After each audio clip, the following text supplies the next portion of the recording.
दोस्तों नमस्कार, एक बार फिर स्वागत है आपका अपने यूट्यूब चैनल एजुकेशन ब्रो 2.0 में। दोस्तों आप लोग कैसे हैं? आशा करता हूं आप लोग ठीक ही होंगे। आज मैं फिर आपके सामने उपस्थित हूं वर्ड एनोलॉजी के साथ। इनके कुछ इंपॉर्टेंट क्वेश्चन हैं जो एग्जाम की दृष्टि से बहुत ही हेल्पफुल होंगे।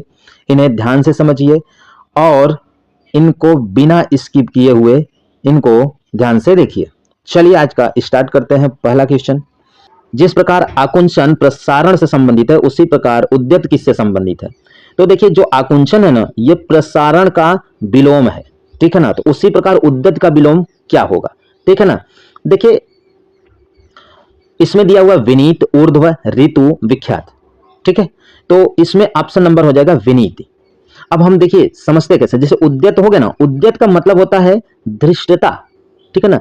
अगर धृष्टता ना समझ में आए ना तो आपने अभिमानी सुना होगा, अभिमानी कहते हैं बहुत अभिमानी है वो, ठीक है ना। अभिमानी मतलब धृष्टता या अभिमानी या उद्यत दोनों तीनों एक ही शब्द हैं। तो इनका विलोम क्या होगा? तो विनीत होगा। विनीत का मतलब होता है ना विनम्र भाव वाला, ठीक है ना, नम्र भाव वाला, ठीक है। तो इस हिसाब से ऑप्शन नंबर कौन हो जाएगा? ए वाला। जैसे लोग बोलते हैं नहीं बहुत शालीन स्वभाव का है, बहुत विनम्र है, बहुत नम्र है, ठीक है ना। तो उद्यत का विलोम हो जाएगा विनीत, ऑप्शन नंबर ए। आगे देखते हैं। विभवांतर का संबंध अगर वोल्ट से है तो ल्यूमन का संबंध किससे होगा? यानी विभवांतर का मात्रक क्या होता है? वोल्ट होता है। विभवांतर एक राशि है तो विभवांतर का मात्रक वोल्ट होता है। उसी प्रकार ल्यूमेन का मात्रक क्या होगा? कैंडेल, ज्योति, फ्लक्स, जूल, कोई नहीं। तो देखिए इसमें ऑप्शन नंबर हो जाएगा बी वाला, ठीक है ना, ज्योति, फ्लक्स। भाई अब ये ल्यूमेन क्या है, ठीक है ना। जैसे आपके घरों में जो बल्ब लगे होते हैं तो इसमें जो ये प्रकाश निकलता है ना, तो ल्यूमेन उन्हीं की मात्रा को नापने की एक इकाई है। ओके। यदि कीटनाशक का संबंध फसल से है तो एंटीसेप्टिक का संबंध किससे होगा? ठीक है ना। देखिए भाई ध्यान से देखिए, जो कीटनाशक होता है, ठीक है ना, तो कीटनाशक जो फसल में कीड़े लगते हैं ना उनसे सुरक्षा करता है। कौन? कीटनाशक। जो कीटनाशक दवा होती है उसका हम छिड़काव करते हैं तो फसल में जो कीड़े लगते हैं वो नहीं लगते हैं। ओके। तो उसी प्रकार जो एंटीसेप्टिक है तो एक प्रकार की क्या है भाई? ये दवा है, ठीक है ना।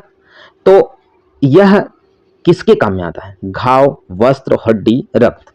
तो देखिए ये जो घाव है ना, तो एंटीसेप्टिक जो दवा होती है तो घाव में जो बैक्टीरिया प्रवेश करने वाले होते हैं ना उनसे ये क्या करता है? रक्षा करता है। इन दवाओं को लगा देने से उसके अंदर यानी घाव के अंदर बैक्टीरिया प्रवेश नहीं कर पाएंगे। ओके। आगे, हाइड्रोमीटर का संबंध घनत्व से है तो हाइग्रोमीटर का संबंध किससे होगा? देखिए भाई ये हाइड्रो है और ये हाइग्रो, ग्रो है यहाँ पे जी, यहाँ पे हाइड्रो है, ठीक है ना। तो देखिए जिस प्रकार घनत्व को कौन मापता है? हाइड्रोमीटर मापता है, ठीक है ना। यानी जो कोई तरल पदार्थ होता है ना, तरल पदार्थ, ठीक है ना, लिक्विड, उनके घनत्व को कौन नापता है? हाइड्रोमीटर। तो उसी प्रकार हाइग्रोमीटर के द्वारा क्या नापा जाता है? आर्द्रता, तीव्रता, दाब, शुद्धता। तो इसके द्वारा आर्द्रता नापा जाता है, जैसे नमी। अगर किसी पदार्थ में यानी जैसे कोई गैस है, गैस में कितनी नमी है वो कौन पता करता है? हाइग्रोमीटर। ओके। तो ऑप्शन नंबर ए। आगे देखते हैं। माइकोलॉजी जिस प्रकार कवक से संबंधित है उसी प्रकार पोमोलॉजी किससे संबंध है? देखिए भाई कवकों के अध्ययन को माइकोलॉजी कहा जाता है, उसी प्रकार पोमोलॉजी का अध्ययन किसके लिए किया जाता है भाई? ऊतकों, वनों, फलों और जीवाणुओं के लिए। तो देखिए इसमें ऑप्शन नंबर हो जाएगा सी वाला, ठीक है ना। फलों के अध्ययन को क्या कहते हैं? पोमोलॉजी कहते हैं। ओके। आगे देखते हैं। जिस प्रकार ईंट दीवार से संबंधित है उसी प्रकार सेल किससे संबंधित होगा? ये बैटरी वाला सेल नहीं है भाई, डीएनए, आरएनए, अंग, ऊतक। तो देखिए भाई ईंट और ईंट को जोड़ते हैं तो क्या तैयार होता है? दीवार। उसी तरह सेल और सेल को ऐसे जोड़ते जाएंगे तो ऊतक का निर्माण होता है। तो ऑप्शन नंबर कौन हो जाएगा? डी वाला, ठीक है ना। आगे देखते हैं। जिस प्रकार कपड़ा वसन से संबंधित है उसी प्रकार आंख किससे संबंधित होगा? भाई देखिए जो कपड़ा है इन्हीं का पर्यायवाची क्या है? वसन है। मतलब कपड़े का जो पर्यायवाची होता है क्या होता है? वसन होता है, ठीक है ना। तो उसी तरह आंख का पर्यायवाची क्या होगा? लोचन, कटक, प्रकाश, उजाला। तो इसमें से क्या हो जाएगा? लोचन हो जाएगा, ऑप्शन नंबर ए, ठीक है ना। देखिए आंख के और पर्यायवाची होते हैं जैसे नयन हो गया, ठीक है ना, चक्षु हो गया, चक्षु, ठीक है ना, नेत्र, ठीक है, अच्छी, ठीक, और दृग, दृग। ये सब किसके पर्यायवाची हैं? आंख के। नयन, चक्षु, दृग, नेत्र और क्या हो जाएगा? अच्छ। ठीक है ना, अच्छी होगा, अच्छ नहीं होगा, अच्छी। ठीक है ना।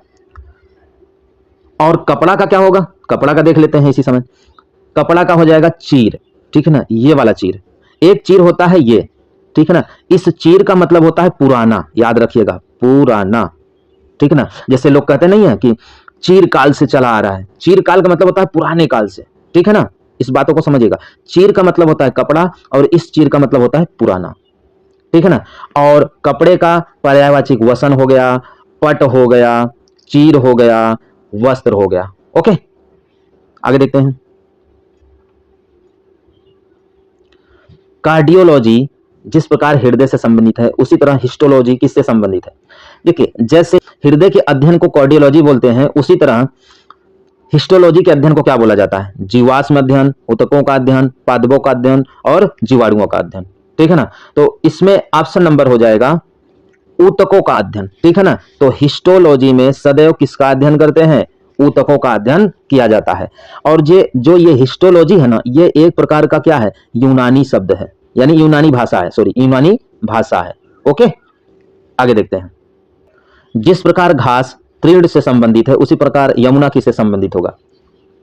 घास का पर्यायवाची क्या होता है? तृण होता है। उसी तरह यमुना का पर्यायवाची क्या होगा? सूर्यसुता, कालिंदी, देव नदी, ए और बी दोनों। तो देखिए, जो यमुना का पर्यायवाची होता है वो सूर्यसुता भी होता है और कालिंदी भी होता है, परंतु देव नदी नहीं होता है। भाई, देव नदी किसका पर्यायवाचिक है? गंगा का। ये बात याद रखिएगा। तो इसमें ऑप्शन नंबर कौन सा हो जाएगा? डी वाला। ए और बी दोनों ये किसके पर्यायवाचिक हैं? यमुना के। ओके, आगे देखते हैं।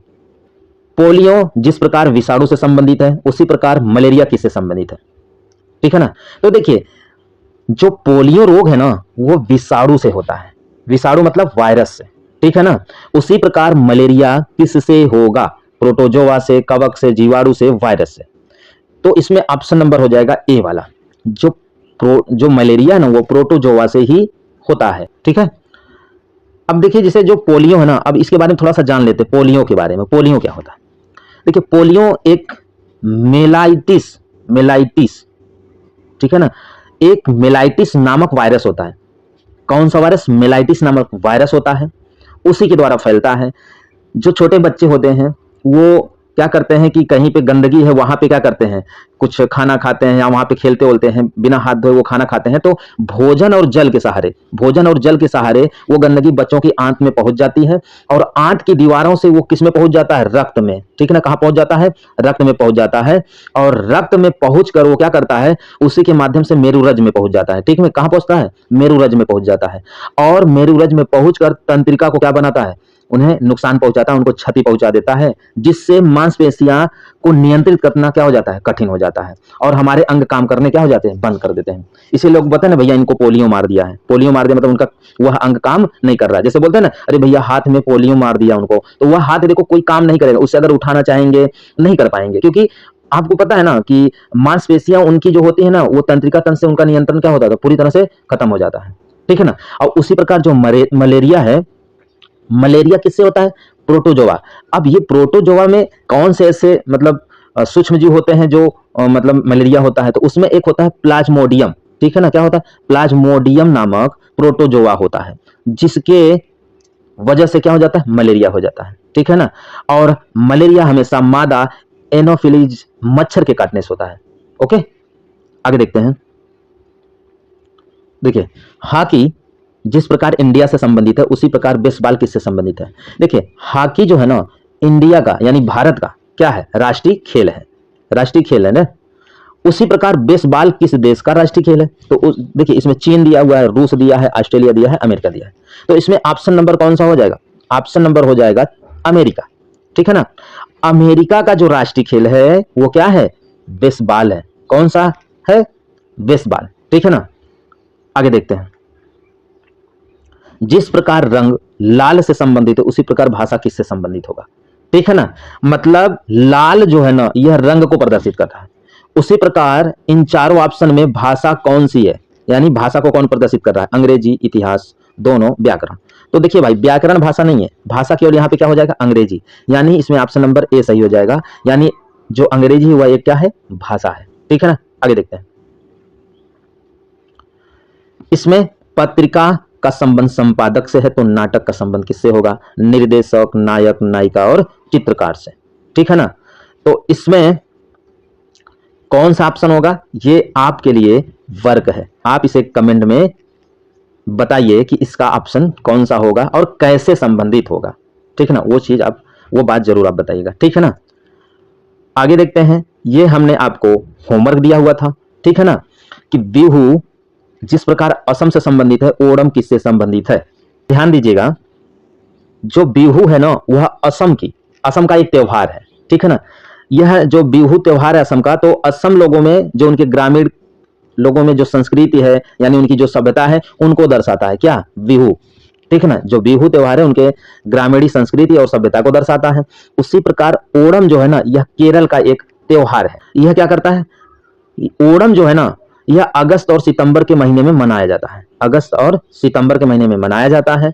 लोग अपने घरों में क्या करते हैं, रंगोली बनाते हैं और फूलों से क्या करते हैं, उन्हें सजाते हैं। ठीक है ना, जब ओणम का त्योहार आता है तो केरल के लोग क्या करते हैं, सितंबर और अगस्त के महीने में उसे मनाते हैं और अपने घरों को रंगोली से और फूलों से क्या करते हैं, सजाते हैं। और ओणम जो है ना, यह संस्कृति और धार्मिक चीजों को क्या करता है, इंगित करता है। ठीक है, आगे देखते हैं। ये भी मैंने वर्क दिया था। जिस प्रकार गुर्दे का संबंध नेफ्रॉन से है, तो उसी प्रकार तंत्रिका का संबंध किससे होगा, मेरुदंड, मस्तिष्क, न्यूरॉन और प्रमस्तिष्क। ऐसा लग रहा है सारे ऑप्शन सही है। ठीक है ना, बट देखिए, जैसे गुर्दा जो है नेफ्रॉन की एक कार्यात्मक इकाई है। मतलब जो नेफ्रॉन होता है ना, वह रक्त में जो अपशिष्ट पदार्थ होता है उन्हें क्या कर देता है, बाहर कर देता है। ठीक है, यूरिन के सहारे वो बाहर निकाल देता है। ठीक है ना, तो उसी प्रकार तंत्रिका तंत्र की एक इकाई क्या है, न्यूरॉन है। ठीक है ना, इन बात को ध्यान रखिएगा। यानी न्यूरॉन तंत्रिका तंत्र की क्या है, एक इकाई है। ठीक है ना, यह शरीर से मस्तिष्क के तक क्या करता है, संदेश भेजता है और संदेश को प्राप्त करता है। ठीक, तो आज के लिए बस इतना ही। यह मेरा वीडियो आपको कैसा लगा, यदि आपको मेरा वीडियो पसंद आया हो तो प्लीज मेरे वीडियो को लाइक करिए, शेयर करिए, कमेंट करिए, और साथ ही साथ मेरे इस चैनल पे यदि आप नए हो तो मेरे इस चैनल को सब्सक्राइब करिए, बेल आइकन को प्रेस करिए, ताकि मेरे हर नए वीडियो का नोटिफिकेशन आप तक पहुंचता रहे। ठीक है, तो दोस्तों आज के लिए इतना ही। मिलते हैं नए वीडियो में नए क्वेश्चन के साथ। तब तक के लिए नमस्कार।